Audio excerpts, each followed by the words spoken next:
Assalamualaikum. Hari ni kita masuk kolam Syakab dia pun dah lama tak masuk. Guys, jangan lupa 27 hari bulan kita ada game Shimano dekat kolam PNL. Nanti info-info masuk berapa apa semua korang tengok kat poster yang aku tunjuk ni. Okey. Jom kita sambung cari Syakab. Hari ni Syakab dia. Okay geng, itu berkenaan dengan Johor Fishing Competition kolam PNL. Korang boleh tengok kat sini. Sabtu 27 Jun pukul 9 pagi. Pendaftaran bermula 7 AM. Game start pukul 9 sampai pukul 12 tengah hari. Hadiah dia korang tengok nombor 1 Reel Twin Power XD C5000 XG. Itu nombor 1.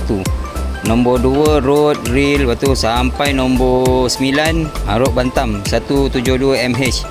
Lepas tu nombor 10 Antares DC MD11. Hadiah dia tak tentu Nombor 1 dengan nombor 9 dengan nombor 10 antara hadiah-hadiah yang harga keras lah. Ramai fighter-fighter yang mencari. Yang lain-lain semua pun ada nama, semua daripada Shimano. Kalau korang berminat boleh lah. Dah boleh start register. Korang scan QR kat sini ataupun kau masuk kat kolam PNL punya Facebook, korang boleh scan QR kat situ. Okay guys, syarat-syarat penyertaan dia ialah yuran penyertaan sebanyak RM120 untuk setiap peserta. Peserta harus menggunakan sekurang-kurang satu produk Shimano, kisah Rode atau Reel. Yang penting Shimano. Korang dah boleh layak join game ni lah. Okay, kita jumpa kat sana guys, 27 hari bulan.